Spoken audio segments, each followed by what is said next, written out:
What is up, everybody, and welcome back to the Board Game Sensei YouTube channel. I'm your boy Nick, and welcome back to the dojo. Today, we are going to be recording continue recording the top 50 games of all time 2025 edition. Now, we are on my numbers 20 through 11. Look, if you like what you see, you know, do all the YouTube things they tell you to do. You can hit the like button, hit the subscribe button, hit the bell notification, whatever you want to do, or don't do it. Whatever you guys want to do.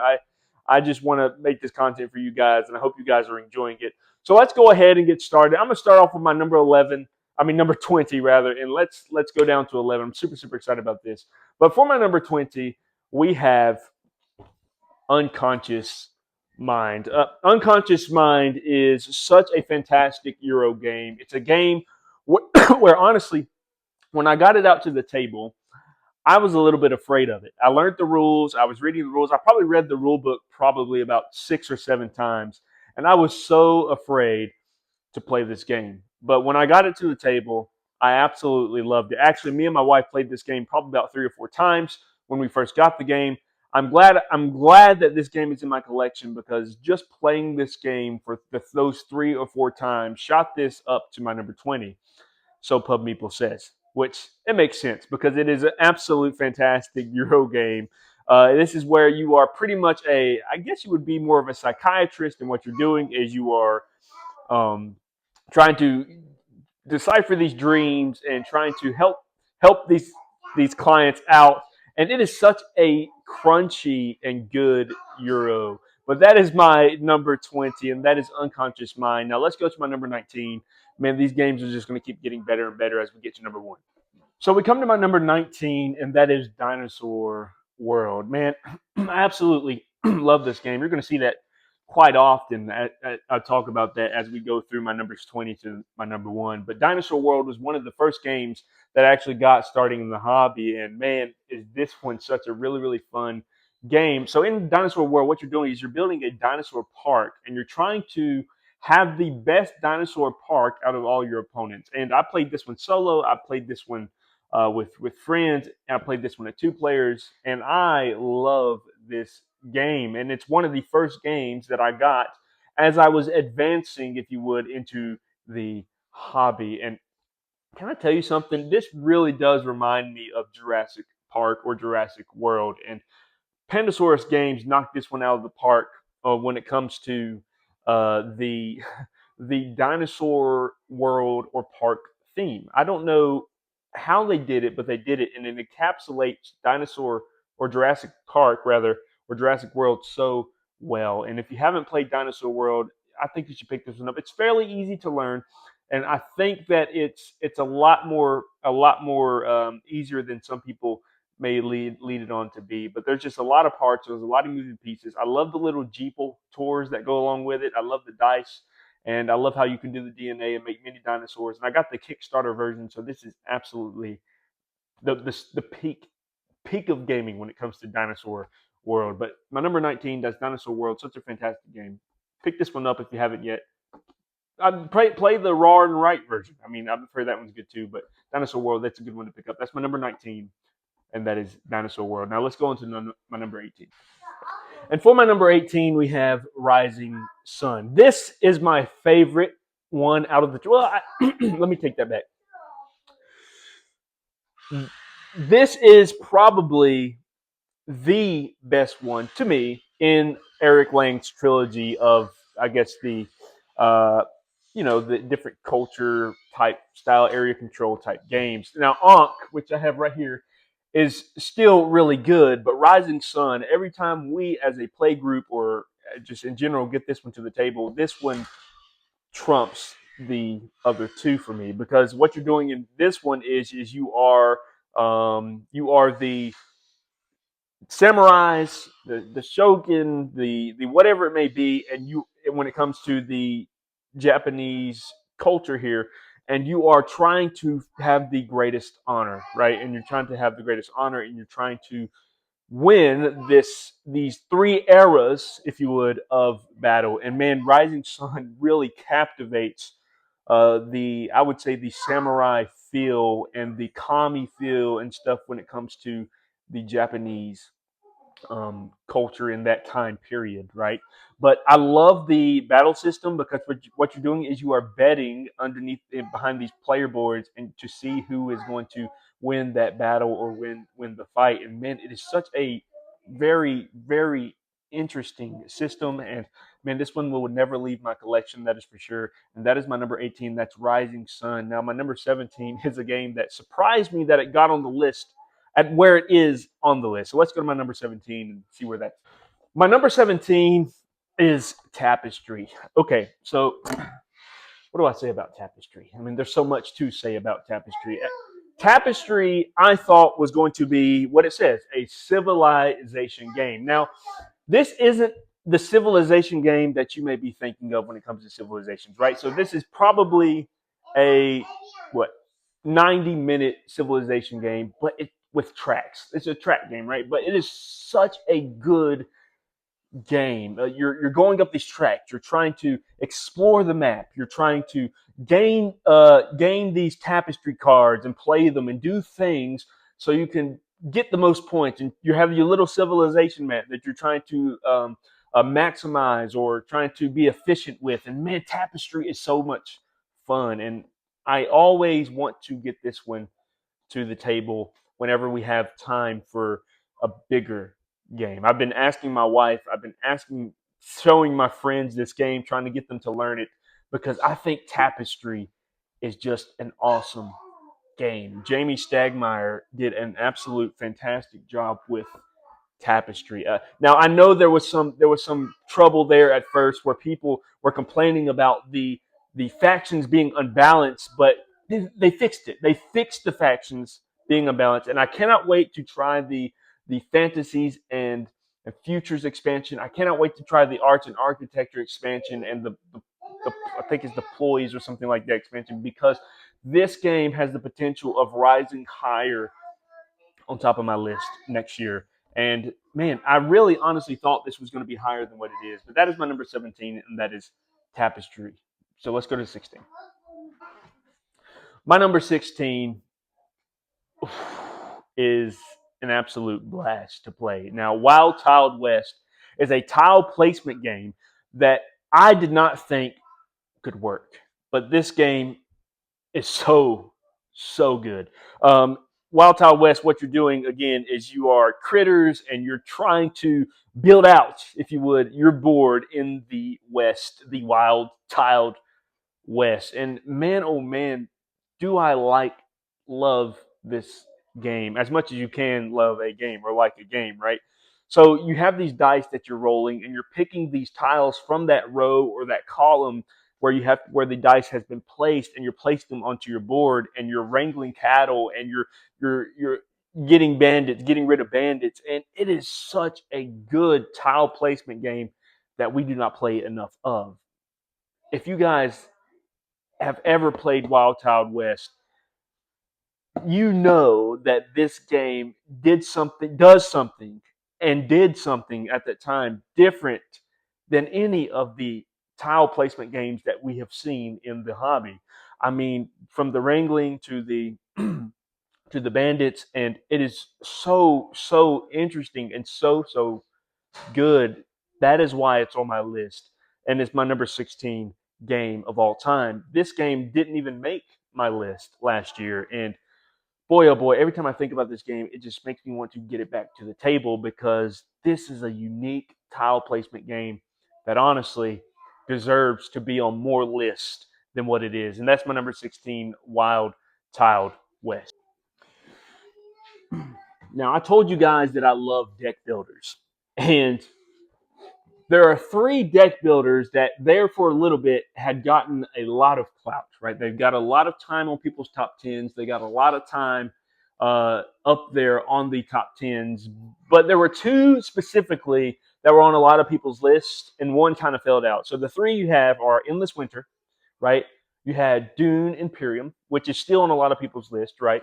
And then you have Lost Ruins of Arnak. And Lost Ruins of Arnak, I don't know what it is about this game and why I like it so much. Just the fact that it's a deck builder, but not only is it a deck builder, it's a worker placement game. But not only is it a worker placement game, I mean, you're going up a track, and you're having to manage the cards, and it's got special powers for people that you can use in the expansion. And oh man, is this game good? And there's a reason why it's on my number 15 on the list, because Lost Ruin Arnex is the deck builder game out of those three. You have Dune, and you have Endless Winter, and you have Lost Ruin Arnex, and this is the one that I come to time and time and time again. When I want a deck builder fix, this is one that does it when it comes to this type of game. And boy, oh boy, is this game absolutely great. And that is Lost Ruins of Arnak, my number 15. Now let's go to my number 14. And my number 14 is fantastic. Now, for my number 14, this game I'm about to show you is a game I thought I would never play. It's a game that I thought that I would never even go 100 miles to. But when Awakened Realms redid this game, it slowly but surely, when they redid this game, let me say this. When they redid this game and put the artwork that they did on it, this game, I was like, I have to have it. I have to see what all the hype about, and I have to see why they redid this game. So my number 14 is the Castles of Burgundy.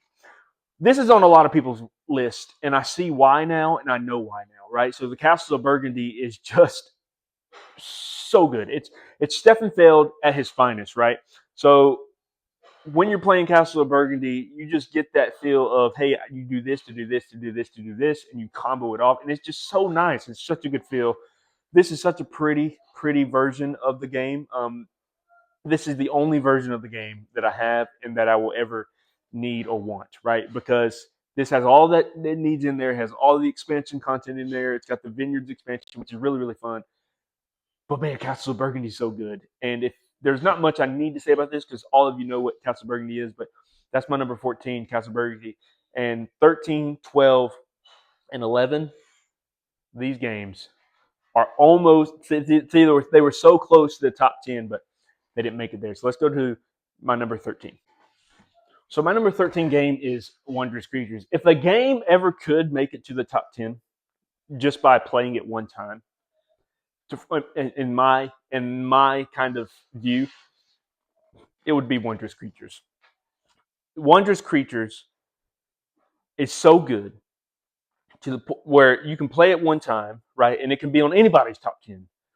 But the reason that it's in my number 13 spot is because there are games that have done it better for me and that I like a little bit better and that I get to the table more than these. And so that's how it's not only through Pub Meeple, but it's how it's based off of what I've gotten played more and what I play more than others. But Wondrous Creatures is a game that my wife loves and that I like and that I want to show to friends because it is so unique and interesting and just fun. And there's seriously, there is a reason why this one's number 13 and I wish was higher, but because of where the other games are and because of what the other games offer, this is the spot that it ended up at. But if you don't know about Wondrous Creatures is a worker placement slash engine builder slash hand management game, I guess you could call it, where you are on the island, you're going and exploring this island, you're getting resources, you're playing cards, you're trying to accomplish goals, and it is peak worker placement gaming, peak board gaming when it comes to easy, simple to teach, easy to get to the table, and we got all the expansions for it. And it is honestly, we need to get it back to the table because it is that much fun and so good. Just like any of these other games are, right? They're good. It's just we need to play them more, right? We need to get our games played more. But Wondrous Creatures, again, number 13, such a good game. Now let's go to my number 12 because number 12 again also could have hit the top 10. It just didn't do it. So I'm a huge Lord of the Rings guru. And Lord of the Rings Duel for Middle Earth, when I first played this game, right? So I've heard a lot of talk rather about Seven Wonders Duel, and it didn't appease to me. But when I heard about the Lord of the Rings Duel for Middle Earth, and I heard that it was like Seven Wonders Duel, I kind of hesitated getting it. But I'm so glad that I actually got the game because this is like so much fun, right? I mean, it's a drafting game. We're drafting cards. You're moving on a map, and there's different ways to win. And oh man, this is such a good, I guess, Seven Wonders remastered, I guess you could call it. But man, I love this game, and I love the Lord of the Rings, and the theme did made it. The theme makes the game for me, right? Because like I said, I would have never touched Seven Wonders Duel, but when Lord of the Rings Duel for Middle Earth came out, I had to see what the hype was all about, and man, there's the reason the hype's there, and there's a reason it's my number 12. Like all the other, there's a reason why all the other games are where they are.